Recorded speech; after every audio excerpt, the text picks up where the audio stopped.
Welcome the stories that creep from the darkness in the darkness of the night when shadows dance in the corner of your eyes. Listen carefully because every hiss and creak might not be just the wind. Welcome to Horror Radio, where nightmares come true. Blood trails on an old bridge.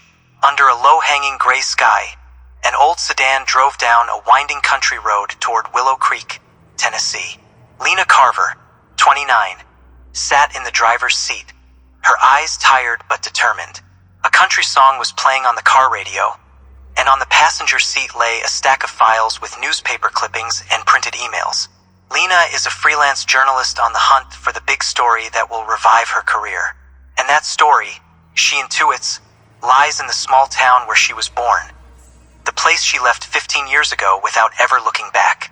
Willow Creek was a small town stuck in time.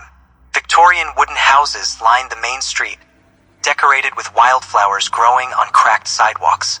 At the edge of town, hidden behind a dense oak forest, stood Old Hollow Bridge, an old wooden bridge at the center of a dark legend. It was said that every full moon, bloodstains appeared on the bridge's planks, remnants of the tragic murder of a soldier named Elijah Boone in 1873.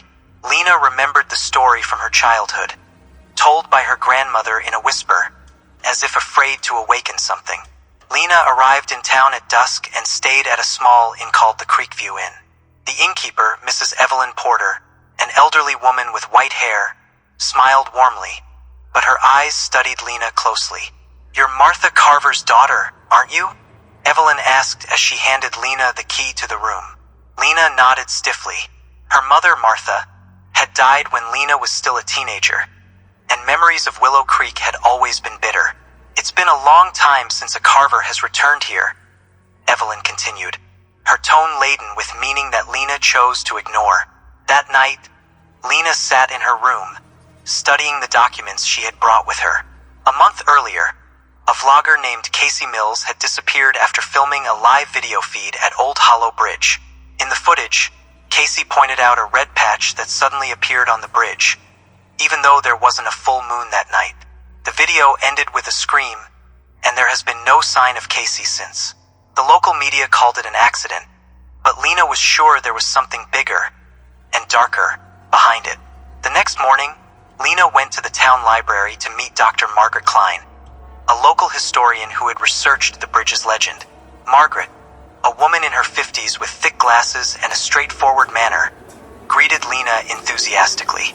"This bridge isn't just a folk tale," Margaret said, showing Lena some old documents. "There are records of a murder there from 1874. A Confederate soldier, Elijah Boone, was killed by Thomas Harper, and Abigail, Thomas's sister, committed suicide in the river below the bridge. Since then, people have said that the bridge is cursed." Lena took careful notes, but something about the story sent a shiver down her spine. The name Harper felt familiar, though she wasn't sure why.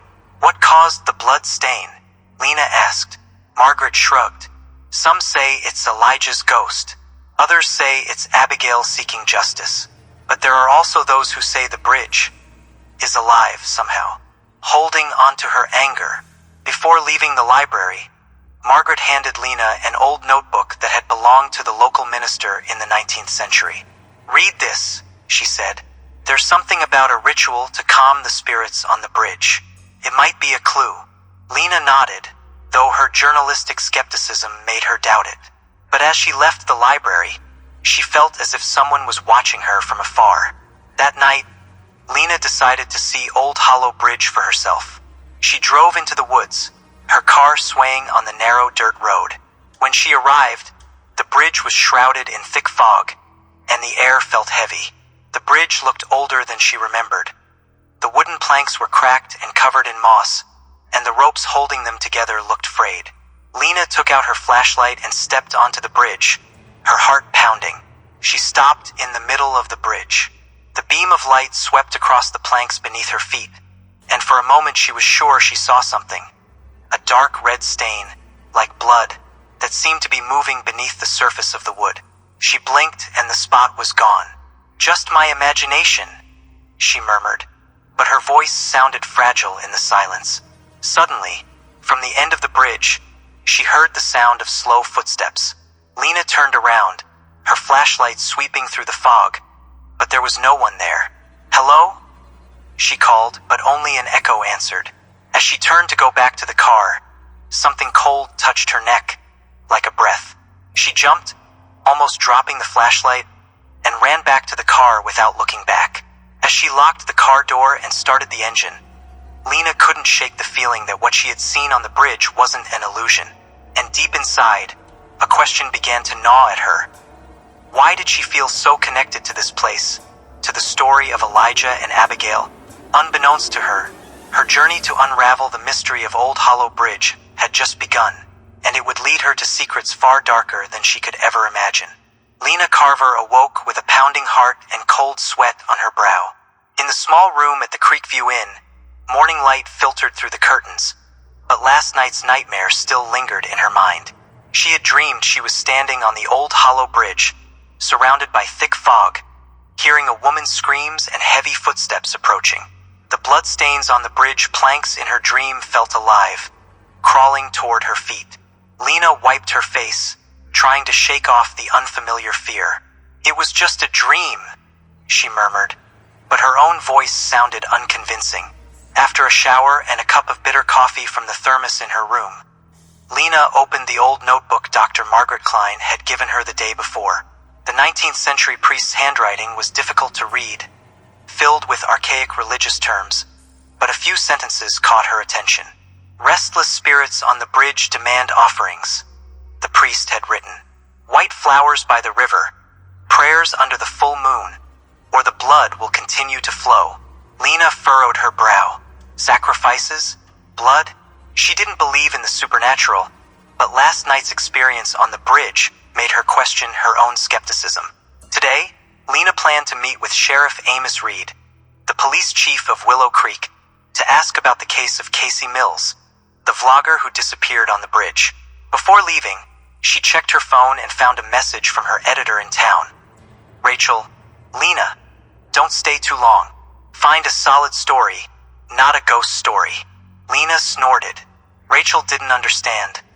There was more to Willow Creek than folklore. At the sheriff's office, a small building with the smell of stale coffee and old papers, Lena was greeted by Amos, a man in his 50s with a stern face and watchful eyes. He recognized Lena as Martha Carver's daughter and didn't seem thrilled about her visit. "You want to know about Casey Mills?" Amos asked, leaning back in his chair. "That boy was reckless. Maybe he fell in the river, maybe he ran away. We searched. There's nothing on the bridge." Lena wasn't satisfied with that answer. "I saw the video, Sheriff. There was a red stain on the bridge and Casey got scared before the signal cut off. Aren't you curious?" Amos looked at her sharply, then sighed. "Look, Lena, the bridge has a story, but we don't have time to chase ghosts here. If you want my advice, stay away from Old Hollow Bridge. It's no place for outsiders." "Outsiders?" Lena smiled thinly. "I was born here, Sheriff." Amos didn't answer, just nodded stiffly before turning his attention back to the documents on his desk. Lena knew she wouldn't get much out of Amos, but the man's defensiveness only made her more suspicious. That afternoon, Lena decided to talk to the locals at Daisy's Diner, a small diner that was the center of Willow Creek gossip. There she met Tommy Harper, a 30-something mechanic with messy hair and a friendly smile. The name Harper immediately made Lena wary. It was the same as the family name in the bridge legend. Tommy claimed to be a distant descendant of the famous Harper family. "My grandfather always said the bridge was cursed because of Thomas Harper," he said, sipping his soda. "But I don't believe that story. It's just nonsense to scare kids." But when Lena mentioned the bloodstain and Casey's disappearance, Tommy's expression changed. He lowered his head and stirred the ice in his glass. "Some say, if you stand on the bridge during a full moon, you can hear Abigail crying, or see Elijah standing over there, covered in blood." Tommy laughed, but it sounded forced. "But I've never checked myself. Too scary." As evening approached, Lena returned to the Creekview Inn to review Casey's recording. She played the video on her laptop, watching every second. In the final minute before Casey's scream, there was something she had missed before. A faint shadow at the end of the bridge, like a human figure, but too blurred to be sure. Lena zoomed in on the image, but the quality was poor. Her heart was racing. Was it an optical illusion or something real? That night, despite her doubts, Lena decided to return to Old Hollow Bridge. The moon wasn't full yet, so she felt relatively safe. With flashlight and camera in hand, she crossed the bridge, this time more carefully. The fog had returned, making the air feel damp and cold. She took several pictures, trying to capture the eerie atmosphere of the bridge. But as she reviewed the photos from the camera, one image froze her. At the end of the bridge, there was a faint silhouette, a tall figure in a long coat, his face hidden in the shadows. Lena turned, sweeping the flashlight toward the end of the bridge, but there was no one there, just fog and silence. Her breath came in gasps. She hurried back to the car, her heart pounding. Inside the car, she looked at the photo again, and the silhouette was still there, clear and distinct. But more frightening was the red stain on the bridge deck in the photo, something she hadn't noticed when she was there. Lena gripped the wheel and tried to calm herself. "This doesn't make any sense," she muttered. But deep down she knew that Old Hollow Bridge held a secret that wouldn't be easy to uncover. And somehow she felt that the bridge, or something in it, already knew she was there. Lena Carver sat at the small table in her room at the Creekview Inn, her tired eyes glued to the screen of her laptop. The photo she'd taken last night at Old Hollow Bridge, with the mysterious silhouette and the red stain she hadn't seen with her own eyes, was still open on her screen. She had examined it over and over, trying to convince herself that it was just a trick of the light or a camera malfunction. But every time she zoomed in on the silhouette, her hair stood on end. The figure looked too real, too human, even though its face was hidden in the shadows. This morning, Lena decided to return to Dr. Margaret Klein, the historian who had given her the old priest's notebook. The book, with its faded handwriting, was the only concrete clue she had. Lena reread the entries on the white flower offering and the full moon prayer. But there was one page she had skipped earlier because the writing was nearly illegible. With the help of a desk lamp and a magnifying glass, she managed to decipher a few sentences. "Harper's blood binds the curse. Only the same blood can break it." Lena furrowed her brow. Harper's blood? Was that Thomas or Abigail Harper from the bridge legend? At Margaret's house, a small cottage filled with books and historical artifacts, Lena showed Margaret the photograph of the bridge. Margaret studied it for a long time, her expression a mixture of curiosity and concern. "This isn't the first time someone has taken a picture of the bridge," Margaret said. "There are photos from the 70s, blurry, but showing a similar shadow. People say it's Elijah Boone or maybe Thomas Harper trapped in a curse." Lena shook her head. "I don't believe in ghosts, Margaret, but I can't explain this either." Margaret then pulled out another Document A letter written in 1875 by a resident of Willow Creek. The letter mentioned that after Abigail's death, the Harper family began to isolate themselves and perform strange rituals at the river. There were rumors that they were trying to calm Abigail's spirit, Margaret explained. But some people said the rituals only made the curse stronger. Lena remembered Tommy Harper's words at Daisy's Diner. Was his family still keeping a secret about the bridge? That afternoon, Lena decided to pay Tommy a visit. She found him in his garage working on a carburetor. "Tommy, do you know anything about the Harper family's rituals?" Lena asked bluntly. Tommy fell silent, his hands stopping their work on the engine. "Where did you hear that?" he asked, his tone suddenly cold. Lena mentioned the priest's notebook without mentioning the details about Harper's blood. Tommy sighed. "My family has some strange stories. My grandfather said we had to protect the bridge, whatever that meant. But I thought it was just nonsense. Until what?" Lena pressed. Tommy hesitated, then whispered. "Until I saw something on the bridge, a year ago.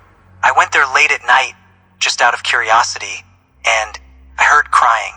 Not only that, Lena, I saw bloodstains coming out of the planks, and it wasn't even a full moon. His eyes were full of fear. I ran away and never came back." Tommy's story made Lena even more uneasy. She began to feel that this mystery wasn't just about Casey Mills or an old legend, that there was something still active, still alive at Old Hollow Bridge. That night, she decided to contact Rachel, her editor, and ask for more time at Willow Creek. "This isn't just a ghost story, Ratch," she said over the phone. "There's something big going on here." Rachel agreed, but on the condition that Lena produce an article that was really sellable. Before going to sleep, Lena opened the priest's notebook again. She found a small sketch on the last page, a drawing of a bridge with a strange symbol in the middle, resembling a circle with lines that looked like drops of blood. Below it was a note. "The bridge remembers. The bridge demands." Lena felt her heart race. She didn't know what it meant, but the words felt like a warning. Suddenly, the light in her room flickered and a faint creaking sound came from outside the window. Lena jumped out of her chair, her heart pounding. She peered through the curtains, but saw only darkness and mist creeping across the inn's courtyard. When she returned to the table, the notebook was open to a different page, one she was sure she hadn't opened before. There, in fresh-looking red ink, was one word: Carver.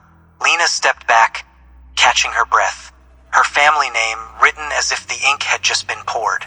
She checked her hands, afraid to find ink stains, but there were none.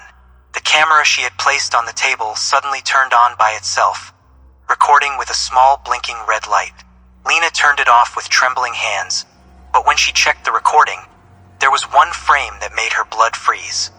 Her own face reflected in the bedroom window, but behind her was a blood-soaked man staring directly at the camera. Lena knew then that she wasn't just chasing a story. The story was chasing her. Lena Carver couldn't sleep after the events of the previous night. The image of the blood-soaked figure in the camera footage, coupled with the word Carver written in red ink in the priest's notebook, kept her awake, her heart racing. She sat on the bed at the Creekview Inn, hugging her knees, trying to make sense of what had happened. Her family name in that book was no coincidence.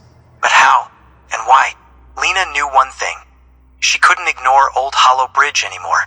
This mystery had ensnared her, and she had to find out the truth before it was too late. That morning, with a pale face and dark circles under her eyes, Lena went to the bathroom to wash her face. When she looked in the mirror, she was startled for a split second. Her reflection looked different, like the face of another woman, with empty eyes and wet hair. Lena blinked and the reflection returned to normal. "I need coffee," she muttered, trying to calm herself, but her hands were still shaking. At Daisy's diner, Lena ordered breakfast while she checked the pastor's notebook again. The word Carver was still there, but the red ink had faded, as if it had melted into the old paper. She also checked the camera footage, and strangely, the frame with the blood-soaked figure was gone, as if it had never been there. Lena began to wonder if she was losing her mind, but her journalistic instincts told her to keep looking. She decided to contact Tommy Harper again, hoping he might know more about his family and the bridge. At the shop, Tommy looked uncomfortable when Lena showed him the notebook and told him about the Carver inscription. "The Harper and Carver families were close a long time ago," Tommy said, his voice low. "My grandfather said that my great-grandmother, Abigail Harper, was almost married to someone in the Carver family before everything happened on the bridge." Lena furrowed her brow. "So my family is connected to this legend." Tommy nodded uncertainly. "Maybe, but Lena, if your family's name is in that book, you have to be careful. The bridge doesn't like people digging up its past." Lena wanted to laugh at the warning, but after what she had been through, she could only nod. Then Tommy gave her a new clue. "Try to ask Mrs. Evelyn at the inn. She knows a lot about this town, more than she lets on." Back at the Creekview Inn, Lena approached Evelyn, who was sweeping the porch. "Mrs. Porter, do you know anything about the Carver and Harper families?" Lena asked cautiously. Evelyn stopped sweeping, her eyes narrowing. "You're digging, aren't you?" she said, half joking, half serious. "The Carver family has a history with the bridge. Your mother, Martha, once said she saw something there when she was a teenager. After that, she never wanted to go near the bridge again." Lena fell silent. Her mother had never told her about the bridge. "What did she see?" Lena pressed. Evelyn sighed. "She said she saw Abigail standing by the river, crying. But what scared her wasn't Abigail. It was something behind her, a man with eyes full of hate. Evelyn stared at Lena for a long time. "Lena, if the bridge starts talking to you, get out of here. Now." But Lena wasn't the type to run from a mystery. That night, despite Evelyn's warning echoing in her head, she returned to Old Hollow Bridge. She brought the priest's notebook with her, hoping to find more clues. Fog shrouded the bridge again, and the air felt colder than before. Lena stepped to the middle of the bridge, her flashlight sweeping over the weathered planks. Suddenly she heard a sound, a soft wail, like a woman's voice, coming from the river below. Lena approached the edge of the bridge, shining her flashlight into the water. At the water's edge, she saw something that made her blood run cold. White flowers, just like the ones mentioned in the priest's book, neatly arranged in a circle. There was no sign of who had placed them there. As she took a picture of the flowers, a cold wind blew, and the screaming turned to a whisper. "Carver, you're mine." Lena jumped, almost dropping the flashlight. She turned around, but no one was there. But when she looked down, she saw it, a bloodstain rising from the bridge board, forming crude letters. "Carver." Lena stepped back, her heart pounding, but her legs felt heavy, as if the bridge wouldn't let her go. Suddenly, from the end of the bridge, she saw him, a tall, blood-soaked man, just like in the recording. His eyes, though hidden in the shadows, seemed to be filled with hate. Lena ran to her car, her breath coming in gasps. Inside the car, she locked the doors and tried to calm herself. But when she started the engine, the side mirror showed something that made her scream. The figure was standing right behind her car, so close that she could see the bloodstains on his coat. Lena stepped on the gas and the car sped away from the bridge. But deep down she knew she couldn't escape what had just begun. Back at the inn, Lena locked her room door and drew all the curtains. The priest's notebook lay on the table, open to the page with the bloody circle. Below it, in the same handwriting, was a new sentence. "Your blood is the key." Lena knew then that she wasn't just chasing a story. She was part of it, and whatever was haunting Old Hollow Bridge, it wanted her. Lena Carver sat in the corner of her room at the Creekview Inn, her eyes red from lack of sleep. The events at Old Hollow Bridge the night before the bloodstains that spelled out her name, the blood-soaked figure chasing her, had kept her awake. The priest's notebook, now on the table, felt like a ticking time bomb. The last sentence, "Your blood is the key," echoed in her mind. What did it mean? And why was the bridge, or whatever was haunting her, calling her name? That morning, Lena decided to face her fears. She couldn't run away, not from this mystery, not from Willow Creek, and especially not from her family's past. She packed her camera, flashlight, and notebook, then went back to Dr. Margaret Klein. In Margaret's cabin, Lena told her everything she had seen. The writing in the book, the bloodstains, and the figure on the bridge. Margaret listened with a pale face, her hands clutching a cold cup of tea. "Lena, what you're facing isn't just a legend," Margaret said, her voice shaking. "This bridge, somehow it's connected to the blood of Harper and Carver. The priest's notes mention the same blood to break the curse. I'm afraid you're in danger." Lena shook her head even though her heart was racing. "I don't believe in curses, Margaret, but I need to know why my family name is involved. What's the connection between Carver and Harper?" Margaret pulled out an old document, a marriage certificate from the 1870s. According to it, Abigail Harper's mother, Eliza, remarried a man named Samuel Carver after her first husband died. Samuel was your ancestor, so technically, you're a descendant of the Harper family through Abigail's maternal line. Lena fell silent, so she really did have Harper blood in her veins. But why was that important to the bridge? Margaret added, "There's something else. The ritual the priest mentioned, the white flowers, the full moon prayer wasn't just to calm the spirits. I found another account that said the ritual could also awaken the bridge, making the curse stronger if done incorrectly." Lena remembered the circle of white flowers by the river. "So someone still does the ritual?" Lena asked. Margaret nodded. "Or something is forcing them to." That afternoon, Lena decided to find out more about the ritual. She returned to Daisy's diner to ask Tommy Harper. Tommy was eating lunch, but his face paled when Lena mentioned the flower circle. "I don't know anything about that," he said quickly, but his eyes avoided hers. Lena pressed, "Tommy, if you know something, tell me. People may be in danger." Tommy sighed deeply. "All right, there's a small group in town, descendants of an old family, who still honor the bridge. They say it's to keep the spirits at bay. But I don't participate. It's too strange." "Who are they?" Lena asked. Tommy hesitated, then mentioned a few names, including Mrs. Evelyn Porter. Lena was shocked. Evelyn, the friendly woman who ran the inn, was involved?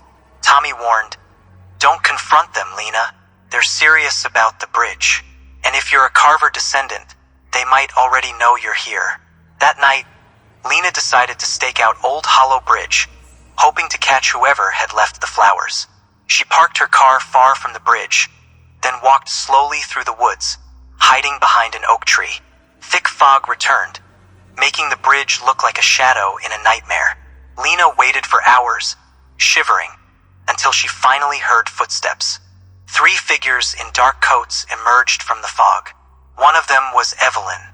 They carried white flowers and candles, then formed a circle on the riverbank.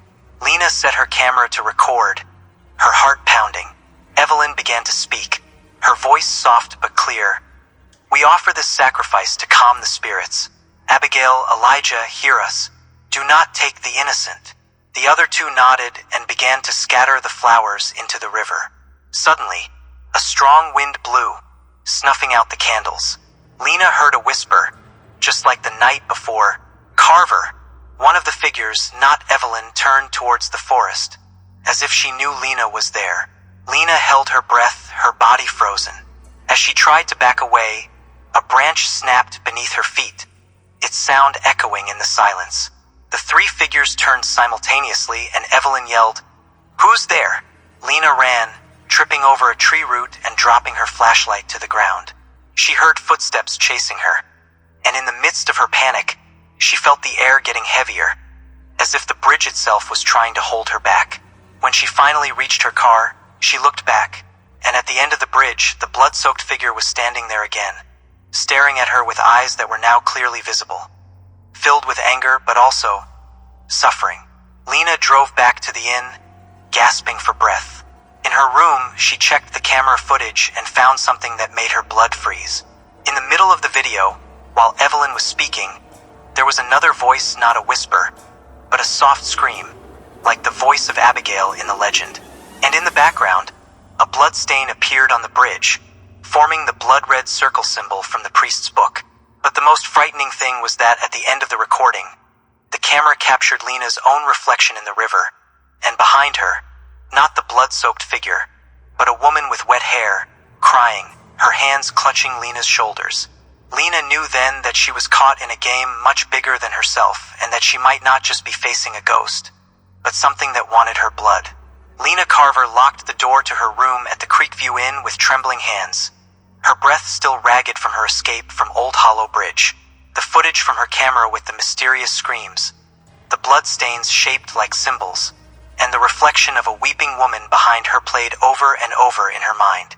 She felt like a mouse trapped in a maze, each step leading her deeper into a mystery she didn't understand.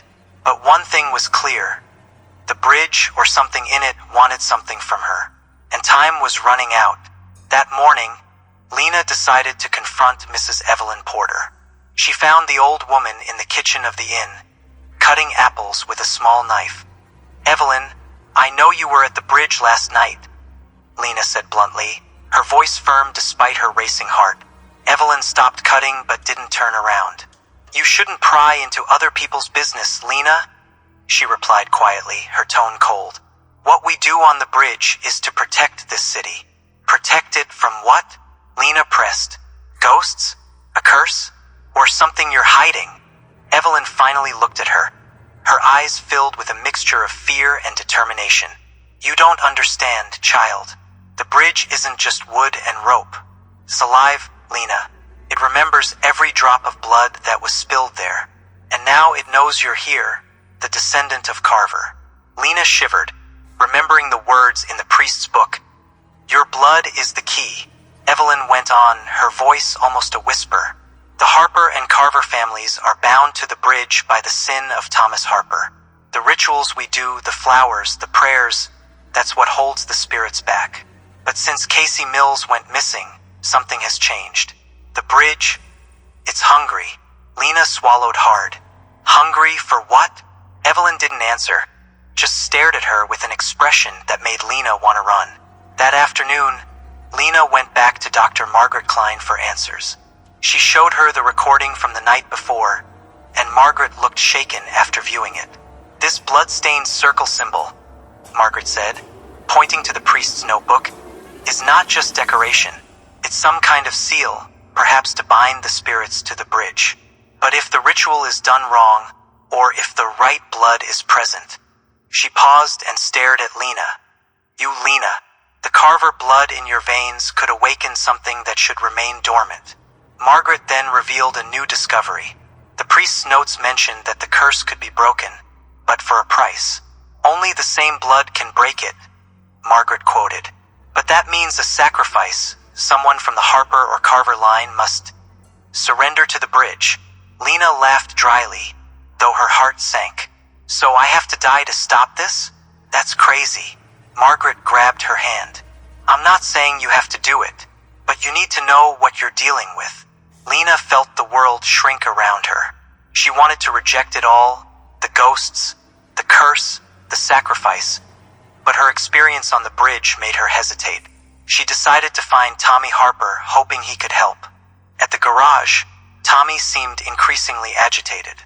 "I know you're a Carver descendant," he said before Lena could speak. "And I heard about Evelyn. The bridge started talking to you." Lena recounted the symbols, the recording, and Margaret's words. Tommy rubbed his face, looking torn. "Lena, there's something I haven't told you," Tommy finally said. "A year ago, when I saw the bloodstain on the bridge, I also heard a voice, not Abigail's, but Thomas's. It said I had to pay the family debt. I thought it was just a hallucination, but now that you're here..." He stopped, his eyes filled with fear. "Maybe the bridge wants the two of you as Harper and Carver to finish what was started." Lena felt angry and afraid at the same time. "I'm not going to be the victim of some stupid folktale," she snapped. But Tommy looked at her seriously. "You think I want that? But think about it, Lena Casey Mills is gone. So are the people before her. The bridge won't stop until it gets what it wants."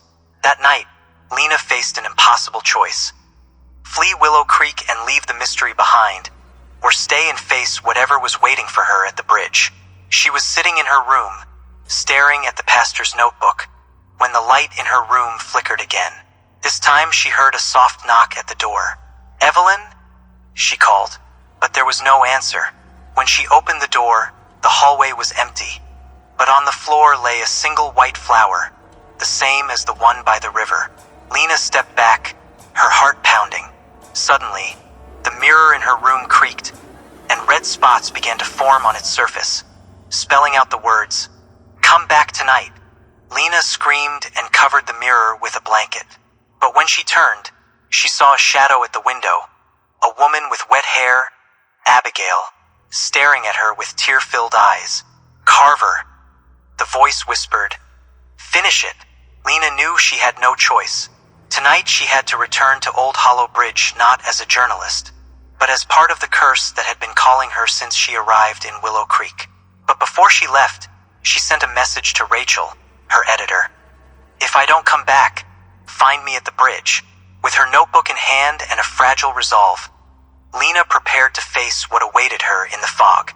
Lena Carver stood in her room at the Creekview Inn, staring at the white flowers left on her door and the blood-stained message on the mirror. "Come back tonight." Her heart was pounding, but she knew running away wasn't an option anymore.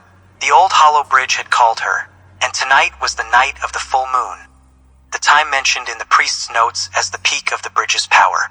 Lena clutched the notebook, feeling its weight like the burden of fate. She didn't know what she was in for, but she had to finish this, for herself and for her family's secret. Before she left, Lena wrote a quick note on her cell phone and recorded a voice message for Rachel, her editor. "If I don't come back, don't let this story be buried. The bridge is real, Rachel, and it wants blood." She also grabbed a small folding knife from her bag, not to fight ghosts, but to give herself a sense of security. With a thick coat and a flashlight, she drove to the bridge, the night fog greeting her like a curtain of death. At Old Hollow Bridge, the full moon illuminated the weathered wooden planks, making them seem alive in the silver light. Lena stepped onto the bridge, each creak of the wood like a heartbeat. The air felt heavy, filled with the scent of damp earth and something metallic blood. She opened the priest's notebook and reread the lines about the same blood and sacrifice. Suddenly, the wind blew hard and Abigail's screams echoed from the river below. Lena shined her flashlight on the riverbank, and there the circle of white flowers appeared again, but this time larger, surrounded by self-lit candles. In the center of the circle, she saw something that made her gasp. An old mirror standing upright at the water's edge, reflecting her face, but also Abigail's face, pale and wet, crying behind her. "Carver." The voice whispered, "You must choose." Before Lena could react, she heard footsteps on the bridge. 3 cloaked figures emerged from the mist, Evelyn Porter and 2 other members of the ritual group. "Lena, you should not have come," Evelyn said, her voice filled with regret. "But the bridge chose you." Lena stepped back, her hand reaching for the knife in her pocket. "What are you doing? You're going to sacrifice me?" Evelyn shook her head. "It wasn't us who chose, Lena. The bridge demands it. The Carver blood in your veins is the key to ending the curse, or making it stronger." Another figure, an old man with a raspy voice, added, "If you don't surrender, the bridge will take more lives, like Casey Mills." Lena glared at them angrily. "You're crazy. I'm not gonna die for this fairy tale." Suddenly, Abigail's sobs turned to screams, and the mirror at the edge of the river cracked. Blood began to flow from the crack, forming the symbol of a blood-red circle from the priest's book. Lena felt the ground tremble beneath her, and the planks of the bridge began to shake. From the end of the bridge, a blood-soaked figure, Elijah Boone, emerged, his eyes filled with hate. But this time he was not alone. Beside him, Thomas Harper, his face pale and a gaping wound on his chest, walked slowly, dragging a rusty knife. "Carver, Harper," Elijah whispered, his voice like the wind that carries death. "Your blood belongs to the bridge." Lena turned to Evelyn, who was now on her knees, praying desperately. "Lena, perform the ritual," Evelyn screamed. "Read the prayer from the book or we'll all die." Lena opened the notebook with trembling hands, searching for the prayer the priest had mentioned, but the words were blurred, as if rewritten in blood. As she tried to read, Thomas Harper moved closer, the knife in his hand glinting in the moonlight. Lena stepped back, but her foot caught on a cracked board. She fell, the notebook slipping from her hands. Elijah and Thomas stood over her now, and in the mirror appeared Abigail, crying, her hands reaching for Lena. "Finish it," Abigail whispered, "or the bridge will take everything." Panicking, Lena realized she had to make a decision. Read the prayer and possibly sacrifice herself, or fight and risk unleashing a greater curse. Breathing heavily, she grabbed the notebook, stood up, and began to read the prayer in a shaky voice. "With the blood that has been shed, we ask for forgiveness." As the words left her lips, the bridge shook violently, and bloodstains began to creep toward her, forming a circle around her feet. Suddenly, Tommy Harper emerged from the fog and ran toward the bridge. "Lena, don't," he shouted. "If you finish the prayer, the bridge will take you." Tommy tried to pull Lena away, but Elijah swung his arm, and Tommy was thrown to the edge of the bridge, unconscious. Lena stared at the circle of blood that now surrounded her, feeling her body grow weaker, as if the bridge was draining her of her strength. In her last moments, she saw Abigail in the mirror, no longer crying, but smiling sadly. "You have a choice," Abigail whispered. "Your blood or this town." Lena knew the choice she made tonight would change everything, but would she become a hero, or the next victim of Old Hollow Bridge? Lena Carver stood in the middle of Old Hollow Bridge, surrounded by a circle of bloodstains creeping from the wooden planks as if she were alive. The light of the full moon illuminated her pale face, the priest's notebook trembling in her hands. The prayer she had read earlier had stopped mid-sentence, but the bridge continued to shake, and the air felt as if it were pressing against her chest. In front of her, Elijah Boone and Thomas Harper glared with hateful eyes, while Abigail Harper stared back in the river's mirror with a sad smile. Tommy Harper lay unconscious at the edge of the bridge, and Evelyn and the other two members of the ritual knelt, their faces filled with fear. "Carver," Elijah whispered, his voice a knife cutting through the silence. "Finish the prayer or this town is ours." Lena felt her body grow weaker, as if the bridge was draining her of her life. She looked down at the notebook. The words of the prayer blurred in the moonlight, but the last sentence was clear. "With willing blood, the curse is broken." Lena knew what it meant, sacrifice. But did it mean her death or something else? Evelyn shouted from the distance, "Lena, finish it. This is the only way."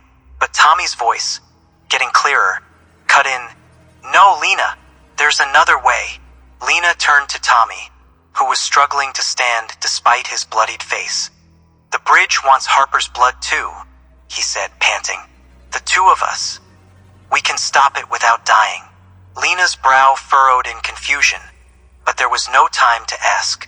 The circle of blood around her began to shrink, pulling her toward the center like a trap. In the mirror, Abigail spoke again, her voice soft but urgent. "Your blood and Harper's blood. Together you can set us free." Lena realized that Abigail didn't want her death. She wanted justice, a solution to Thomas's sins and Elijah's suffering. But how? Lena looked at Tommy, then at the folding knife in her pocket. A crazy idea formed in her mind. "Tommy, come here," Lena yelled. Tommy ran toward her, dodging Thomas Harper's swinging arms as he tried to block him. When Tommy reached her, Lena spoke quickly. "If the bridge wants our blood, we'll give it, but not by dying." She pulled out the knife, sliced her own palm, and her blood dripped onto the bridge plank.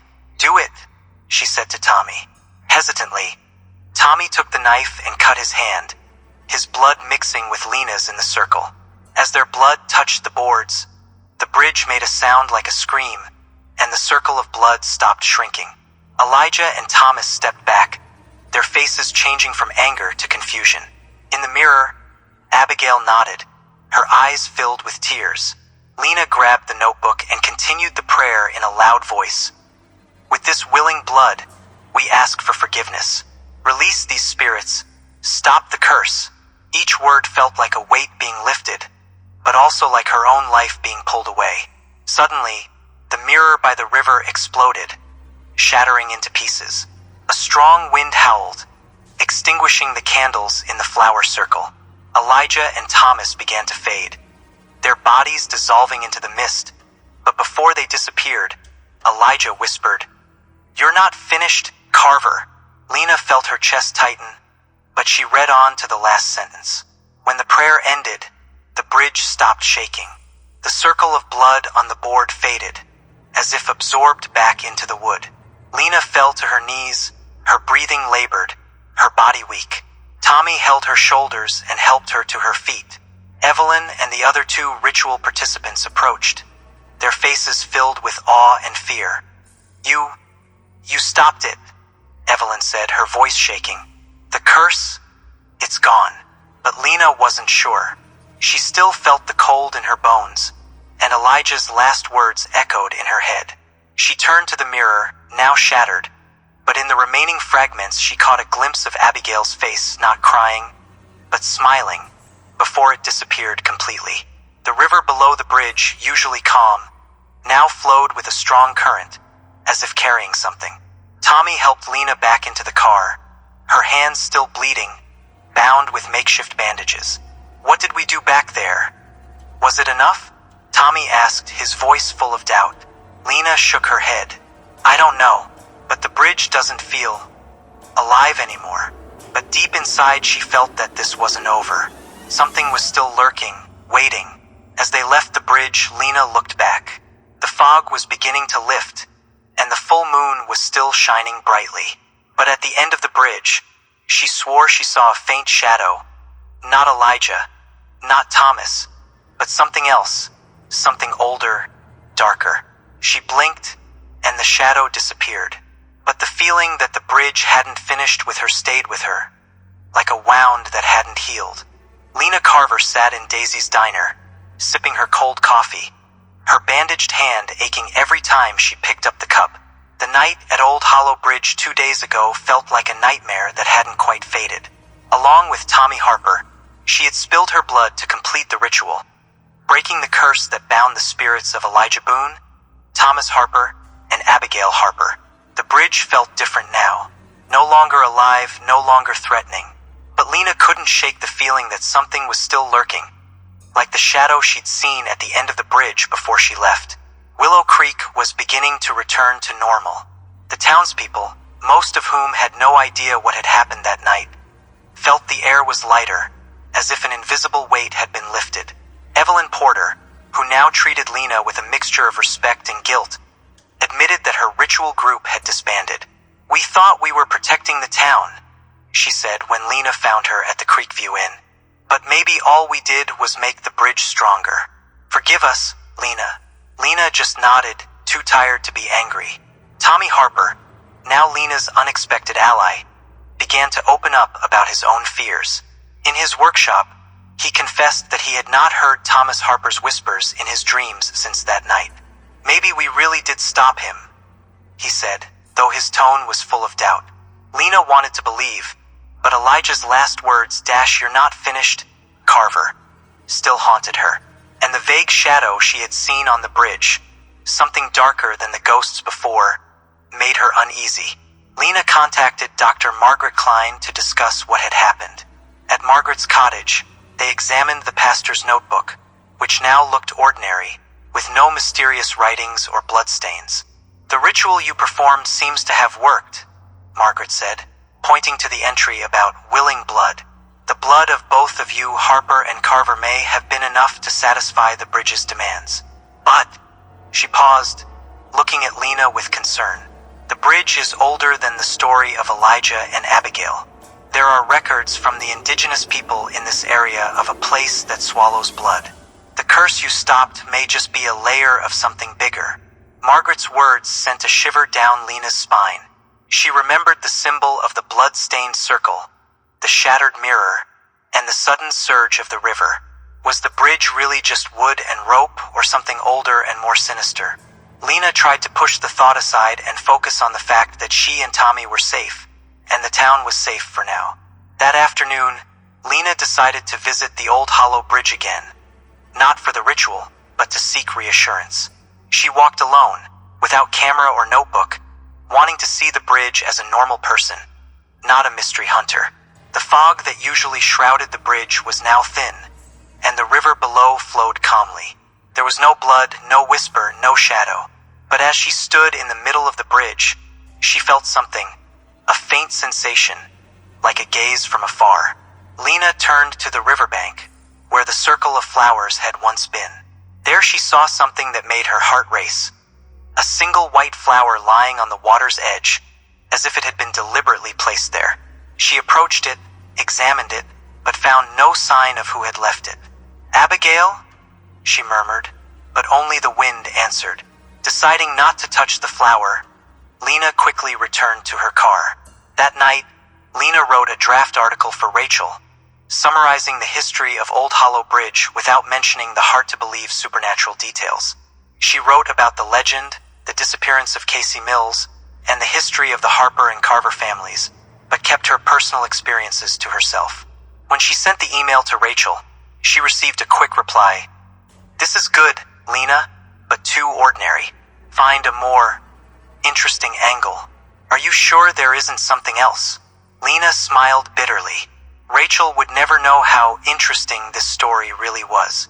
Before going to sleep, Lena checked her phone and found a message from Tommy. "I went to the bridge this afternoon. There were white flowers along the river. Did you see them too?" Lena froze, so she wasn't hallucinating. She replied, "Yes, I saw them. We'll talk tomorrow." But her Her sleep that night was restless. She dreamed of the bridge, but this time it wasn't Elijah or Abigail who appeared. Instead, a faceless figure of fog and blood whispered, "You opened the door, Carver. Now we're free." Lena awoke in a cold sweat, realizing that while the curse on Harper and Carver may have ended, she may have awakened something far more dangerous. The old hollow bridge might no longer be thirsting for blood, but the lingering shadows suggested that the story was not over. Lena Carver sat in her room at the Creekview Inn, staring at the suitcase she had half-packed. After seeing the mysterious white flowers by the old hollow bridge and receiving a message from Tommy Harper confirming the same, Lena felt a mixture of relief and dread. The curse of Elijah, Abigail, and Thomas Harper seemed to have ended, but the faceless shadows in her dreams and the white flowers suggested that the bridge hadn't completely set her free. She had to choose: stay in Willow Creek and dig deeper, or go home and leave this mystery as a bad memory. That morning, Lena met with Tommy at Daisy's diner to discuss the white flowers. Tommy seemed equally anxious, his fingers playing with a paper napkin on the table.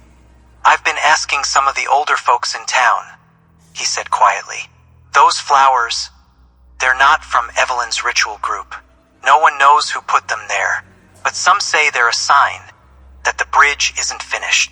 Lena swallowed hard, remembering Dr. Margaret Klein's words about the bridge's ancient history, something older than the Harper and Carver legend.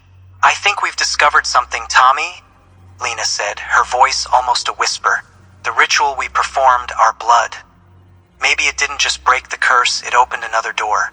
Tommy nodded, his face pale. "So what now? We can't pretend this didn't happen." Lena didn't have a definitive answer, but she knew they had to find out before something worse happened. Lena and Tommy decided to pay Margaret another visit. At her cabin, Margaret studied new documents she had found. Records of the Cherokee tribe that lived in the Willow Creek area before colonization.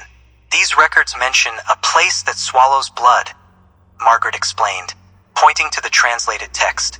"They believed that there was an entity underground, where the bridge now stands, that feeds on conflict and sacrifice. The legend of Harper and Carver may be just a small part of its story." Lena felt her heart sink. "So the bridge is like a gateway?" Lena asked. Margaret nodded. "Possibly. And your blood, as descendants of Harper and Carver, may be strong enough to open that door wider." Tommy rubbed his face in frustration. "So we're just making it worse? How do we close it?" Margaret shook her head. "The records don't say how to close it, but they say the entity only activates when it is fed conflict, blood, or fear. If you can keep the bridge quiet, it might not fully awaken." Lena and Tommy exchanged glances, knowing that keeping the bridge quiet meant staying awake, perhaps for a long time. That afternoon, Lena returned to the inn to finish her article. She wrote a more honest version for herself, noting all the supernatural experiences, but sent a safer version to Rachel, focusing on history and legend, without mentioning ghosts or ancient beings. Rachel responded enthusiastically, "This is going to be a hit. Lena, when are you coming home?" Lena stared at the message for a long time before answering, "I don't know yet. There's still business here." That night, Lena received a call from Sheriff Amos Reed, who had been avoiding her. "I heard you and Tommy were at the bridge that night," he said, his tone stiff. "What you did, Lena, seems to have worked. People say the bridge feels different now, but don't fool around anymore. There are things in this city that are better left alone." Lena smiled thinly. "Too late for that, Sheriff."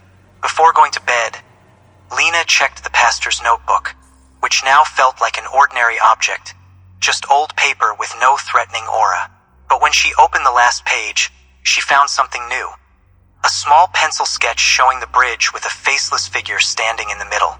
There was no indication who had drawn it, but Lena knew it wasn't her. She closed the book quickly, her heart pounding.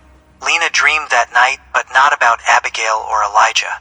She saw the bridge, surrounded by black mist that moved like living creatures. In the middle of the bridge stood the faceless figure, holding out a hand made of blood. "You opened the door," it whispered. "Now protect it." Lena awoke gasping for breath, realizing that although she had stopped one curse, she now had a greater responsibility to protect Willow Creek from whatever lurked beyond the bridge. As dawn broke, Lena decided not to go home just yet. She had to stay here at least until she was sure the bridge was safe. But deep down, she knew that the price of the truth she sought was far greater than she had imagined, and that old hollow bridge, though silent now, still held secrets yet to be revealed. Lena Carver stood on the porch of the Creekview Inn, gazing up at the clear sky over Willow Creek for the first time since her arrival.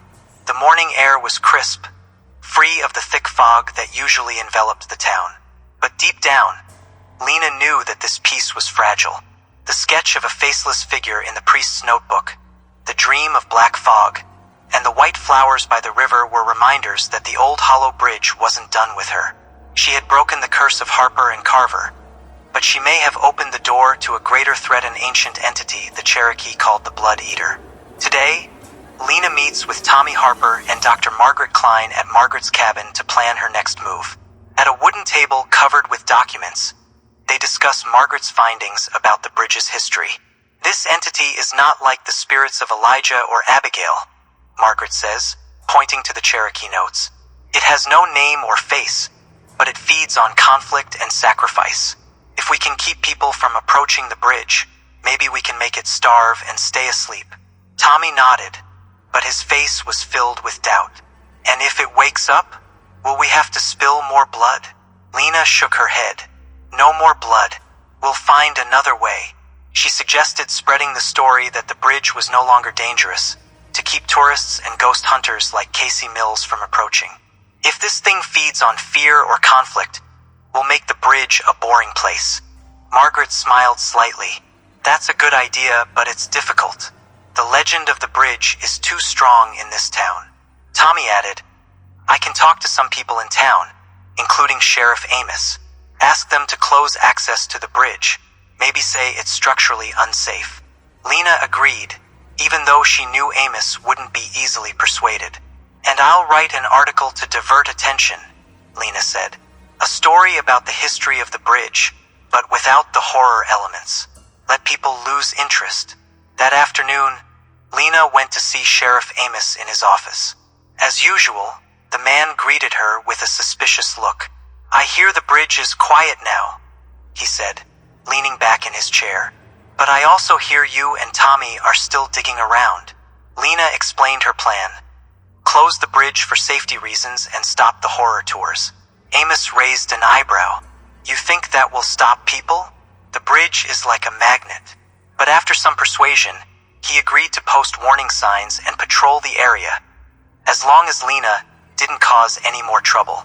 That afternoon, Lena returned to the bridge one last time before leaving Willow Creek. She wanted to make sure there were no new signs of danger. The bridge looked ordinary in the sunlight, its wooden planks cracked but no longer alive.